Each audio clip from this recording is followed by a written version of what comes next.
Am I an idiot for refusing to walk my daughter down the aisle? My daughter, who is 26, and I haven't spoken in years. When she was 15, we found out she wasn't my biological daughter and my wife had cheated on me years ago with a friend. As it turns out, this so-called friend was suddenly interested in playing dad. My wife and I divorced. My daughter learned the truth and I told her I still loved her no matter what. Of course, she was interested now in getting to know her biological father, and while it hurt, I tried to accept that. She started pulling away from me after that. Even when trying to still do things together as a family, she was no longer interested. The last straw was when she was 20 and living at my house. We were arguing because she'd dropped out of her college courses, hadn't done anything for 3 months, and was mad because I told her she either needed to go to school or work if she wanted to stay here for free. She told me I'm not her real dad, so stop pretending like I am and she'll just go stay with her real father. That broke me, honestly, but I told her if that's how she really feels, then there's really nothing left to say between us. And she did move out to go live with him. I was depressed for a very long time and drank so much. My son, male 24, was my only reason to keep moving forward. For the first couple years I reached out to my daughter. She wanted no contact. I learned to accept that and move on. It helped me find more peace in my life. My son stopped talking to her for a while over this and was angry with her. They still chat sometimes, which doesn't bother me at all. Through him I learned her biological father died in October 2019. Also that she's engaged. She reached out to me. Firstly, that she knows that we haven't talked in a while but wants to ask me if I'd be willing to walk her down the aisle. After a pretty long message about how much she hurt me in the past with her actions, I told her no. She didn't want me to be her father anymore, so I learned to no longer view her as my daughter. This turned into a fight between us because according to her it's not her fault she wanted to know her real dad. And I agreed with her it's not, but what was her fault was how she treated me ever since. In my mind I know if he hadn't passed we wouldn't even be speaking right now. It ended with telling her I hope she enjoys her wedding but I want no part of it or her life. My son told me she's ranting to my family that I'm ruining her day and she thought parents are supposed to love their kids unconditionally. My brothers seem to think now that I am being an idiot and this is my chance to be in her life again. But I have no interest in that. Still seems everyone has a strong opinion on it that I'm making it difficult for my daughter to have the wedding she wants when it would mean a lot to her. My son is on my side but the comments are still wearing me down, and just for the sake of my sanity, am I being an idiot? Update. Thank you for your support, especially those fellow parents who reached out in my messages. Advice, judgment and suggestions on what to do about my family. It took sending a mass text to everyone who wouldn't leave me alone about this. Took me some time to think of what to write and clear my head from everything. The reminder of everything that I did over the years to try to be in her life and where that all ended. How detrimental it was to my mental health. They all remember what it was like. How much it put me in a dark place that took lots of therapy and the need to be there for my son to get out of. My brother called me after. He apologized for the way he was pushing this. We had a much longer conversation. I told him my decision to remain out of her life was final, so he respected that. Since no one else has said anything, I'm hoping that means everybody else got the message. Best thing some suggested here was blocking out the others saying things in her. It wasn't doing my mind any good. I spoke to her over the phone to talk about the way she's been behaving online and the others in the family. I apologized for how things happened, and wish she didn't have to deal with these life-altering moments at such a young age. She made her choice for the past 6 years just the way I have. Even asked her to be honest with herself and answer, not to me, if her biological father hadn't passed, would we be here right now speaking to each other? She didn't say anything. But that's fine. It's a question for her to honestly answer to herself. Like I did before, I told her to enjoy her wedding and hope it's a lovely, healthy marriage. And this door to our relationship is closed. I hope she could find peace with that and enjoy her life the way I have. Conversation ended shortly after that. She didn't say if she would stop saying anything about me online, so I just made sure to block her and others on her mom's side of the family to make sure there's no more bother. This is the peace of mind I needed and glad to have taken up this advice. Not an idiot. Honestly, having just read through the original and now the update, I have to tell you that you sound like the kind of person anyone should be thankful to have as a dad. She totally cut off her nose to spite her face, and now she's feeling the repercussions. Let her stew in her own selfishness, and you go have a great life with your son. Not an idiot. She had 2 men willing to step up and love her as a daughter. She took the decision to choose between them, when it wasn't even a thing she needed to do. I'm glad you fixed things with your family, and I hope your son can understand why the relationship with his sister was beyond repair. Was she wrong for treating her father this way? Let me know in the comments. Would I be the idiot if I fired a kid because his mother is harassing me? I, late 20 seconds, run a department in a startup and hired a few student workers, aged 17 to 21, to conduct classes. He's not great. He shows up late, unprepared, but when addressed he started to improve a lot. Still not as good as the others, but he gets the job done. His mom, however, she knows me through a mutual friend and she has constantly been emailing me. asking why she doesn't have access to the internal systems of the company so she can check on his work, sending me voice notes of her screaming at him after he forgets about meetings, sending me messages to excuse him from these classes he's supposed to conduct last minute because she didn't finish up her rounds, or even when he just forgot. The last incident was when he showed up 25 minutes late. Didn't even notify us, he knew I'd be out for the day, and proceeded to bill for more time than he was there for. I wrote on his timesheet that he was overbilling and that he needed to inform us if he wasn't going to make it on time. A voice note followed, screaming, "Mommy dearest saw the note I made," screaming at him, and I just can't anymore. I feel like a complete butthole firing him over his mother, and I know his behavior justifies him being fired, but he's been working really hard on improving and I can see the difference. Edit to answer all the questions. I've spoken to both of them to cool it down with her behavior. I've blocked the mom. She contacts me through his account, so she had access to our systems anyway, which is already an issue. Luckily, I've ensured he has no access to any systems with info on the minors taking the courses. This could have opened a whole can of worms. We hired the students because the model is focused on teaching students. We have kids that go through the program and can lead full classes at the age of 15. It's made for low-cost communities so kids can be taught how to be leaders. I love my job. It has changed so many lives and gotten teens to bloom. We have a handful of paid instructors for when the interns, the kids paying cents for the programs, can't make it. Legally, I'm good to go, thus making this and would I be the idiot problem. HR is fully supportive of my decision as well as the higher-ups. They are actually encouraging it but gave me the final call. Update, so, sad update. He got fired. We took the time and HR spoke to him about his conduct and performance. He admitted to slacking and promised to keep his mom under control. She quickly deleted all the messages on Facebook she sent to me to remove a trace thereof, but the emails remain. He promised to keep everything up to standard and work as hard as possible. The focus was on his quality of work. His mother was mentioned but just as an afterthought of appropriate work conduct.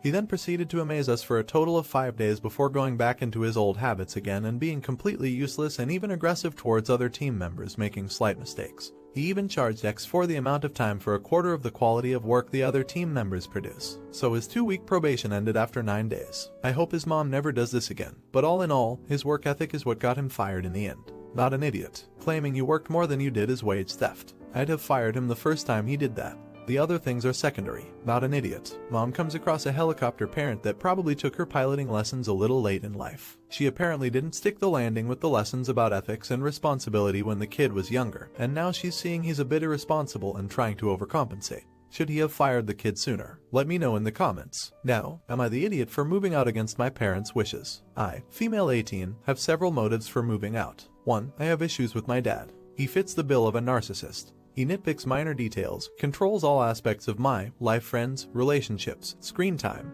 We have no privacy, constantly checks our phones, and says extremely hurtful things. I've tried talking to him and my mom about it, but things never change. 2. Religion. My parents are Christians and extremely conservative. They want their kids to live like them, but they tend to force us and manipulate us into acting according to their religion. 3. Homophobia. I was outed to my parents as a lesbian by a friend years ago. They don't accept me. They said horrible things to me and put me through various programs to try to fix me. The beginning of this year they found out I have a girlfriend. They flipped out. Even though I'm 18, they took my phone and kept me in the house for months. My clothing and haircuts are controlled. Everything I do is monitored and my siblings are recruited to spy on me. They are no longer providing financial support due to my sexuality, so I cannot attend university. I'd be a lot happier if I moved out. I'm emotionally exhausted and my mental health has seriously dipped multiple times. I've tried my best to comply with their wishes respectfully, but sometimes I've failed by insisting on cutting my hair and by lying that I didn't have a GF.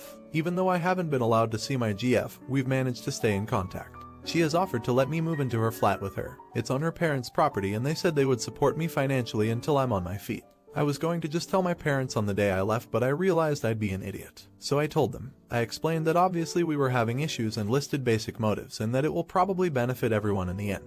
They were furious. They told me I'm being selfish and stupid and that if I do this I'll be obliterating the bridge between us. They told me they saw no reason that I'd want to leave and I'm being irrational. My father said I've broken my mother's heart and caused irreparable damage to the family. They told me I'm never going to be successful. They said they won't compromise on anything but I shouldn't leave. And they are apparently incredibly hurt that I'd want to leave it all and said they think I must have told a sob story that they are complete jerks and lied about them, which I told them I only told my girlfriend the straight, basic facts. They are using scare tactics and manipulation to try and get me to stay. I know that moving out in this way is more sudden, but I've done my best to be as prepared as possible and my girlfriend's parents have been advising me. They think my parents are assholes and want me to leave as soon as possible for my own health. My parents' biggest issue is that they don't support me moving in with my girlfriend, specifically. Am I an idiot? Update, I left. I followed feedback saying to not tell my parents exactly when I'm leaving, and I told them I was still thinking it over. After an evening of my dad screaming at me about how I was replacing him, I arranged to leave the next morning while he was out of the house. I quickly packed all I owned. After being picked up, my dad called my GF's mom threatening to call the police. We went back to the house and my GF's dad went in alone to talk to him. My dad even had a buddy come to defend him, but he lost the argument and I left. I've never looked back. I've suffered from dissociation and flashbacks, but I'm really healing. I've been going to therapy. My therapist is amazing. My dad is indeed a narcissist and I had symptoms of PTSD. But I've made so much progress. I have low contact with him and strict boundaries. I'm the healthiest and happiest I've ever been. I'm working through things that were buried deep. My GF's parents have taken me in and become the mom and dad I've never had. I've never felt so loved. I have a real family and so much freedom. They are so accepting. Since leaving, I've got a pet gecko, came out as non-binary, and I'm currently planning my GF's engagement with her parents. The ring is ordered. My GF has been so supportive and she's the love of my life. She's currently sitting beside me and teared up reading my last post. I also reconnected with my grandparents and aunts. They disliked my dad passionately, and I'm going to go there to attend college and follow my dreams. Immense thank you to everyone who commented on my post. It was a push I needed and I appreciate each one of you. My heart is full. Edit. Thanks for all the support and comments. I feel bad that I can't respond to every single one. But I appreciate all of you. And I should have clarified, I really appreciate the advice that I shouldn't rush my relationship. I am very excited and we are getting engaged soon, but we are definitely only getting married when I'm finished in college and financially stable. I want to be fully prepared before taking that step. Not an idiot. They just want to control you. Leave. Space will be better for you. And if having space doesn't improve their outlook, that means space is even more important for you. Not an idiot. You can't be an idiot for leaving your abusers. And if your parents were reasonable, non-abusive parents, they never would have reacted that way to you. An adult deciding that moving out is what is best for you. By the way, just leaving them with no warning does not make you an idiot. It makes you a sensible person who escaped horrible abusers, or her parents manipulating her. Let me know in the comments. Now, am I the idiot for deleting my friends' wedding photos in front of them? I'm not really a photographer, I'm a dog groomer. I take lots of photos of dogs all day to put on my Facebook and Instagram. It's my thing if that makes sense. A cut and a photo with every appointment. I very seldom shoot things other than dogs even if I have a nice setup. A friend got married a few days ago and wanting to save money, asked if I'd shoot it for them. I told him it's not really my forte, but he convinced me by saying he didn't care if they were perfect. They were on a shoestring budget and I agreed to shoot it for $250, which is nothing for a 10-hour event. On the day of, I'm driving around following the bride as she goes from appointment to appointment before the ceremony, taking photos along the way. I shoot the ceremony itself, and during the reception I'm shooting speeches and people mingling. I started around 11 a.m. and was due to finish around 7:30 p.m. Around 5 p.m. food was being served and I was told I cannot stop to eat because I need to be a photographer. In fact, they didn't save me a spot at any table. I'm getting tired and at this point kinda regretting doing this for next to nothing. It's also unbelievably hot. The venue is in an old veterans legion and it's like female 110, and there's no AC. I told the groom I need to take off for 20 minutes to get something to eat and drink. There's no open bar or anything. I can't even get water and my 2 water bottles are long empty. He tells me I need to either be a photographer or leave without pay. With the heat, being hungry, being generally annoyed at the circumstances, I asked if he was sure, and he said yes. So I deleted all the photos I took in front of him and took off saying I'm not his photographer anymore. If I was to be paid $250, honestly at that point I would have paid $250 just for a glass of cold water and somewhere to sit for 5 minutes. Was I an idiot? They went right on their honeymoon and they've all been off of social media. But a lot of people have been posting on their wall asking about photos with 0 responses. Update. Immediately after the wedding they went off for their honeymoon. They went to a cottage up north and didn't use social media for a week. At that time they got lots of requests for photos on Facebook and I didn't reply to anyone because, to me, this was done and I didn't want the headache of dealing with the fallback. I don't know a lot of these people, it's their circle of friends, so I thought it was best that they handled it. The bride contacted me when they returned and asked me my side of the story. I don't know when the groom spilled the beans, but he wasn't truthful about it. He told her I had camera problems and lost the photos. I told her plainly what happened and told her that while I felt guilty, it's no way to treat someone doing them a favor. She wasn't in the know about any of this and asked if there was any way we could mend this. We got to talking and I've agreed to do a reshoot for some photos later in the season. She wants some photos of just them in an outdoors shoot, photos of the rings, some artsy-fartsy shots, and that's it. She offered me the original $250 and I agreed under the condition I bail at word 1 of crap from either of them. As for the original photos, I offered to bring my SD card to a place that could attempt to recover them, but at their cost, and she declined. Word did get out on social media about some of this and we agreed to sweep it under the rug and try to defuse or play down what happened. Of the few comments I did read, they were wholly against me because the story is twisted with the her camera died narrative the groom spun. I'm upset but not enough to make a big deal of it. None of them even know my name. I did make two interesting connections, though the DJ was privy to the situation.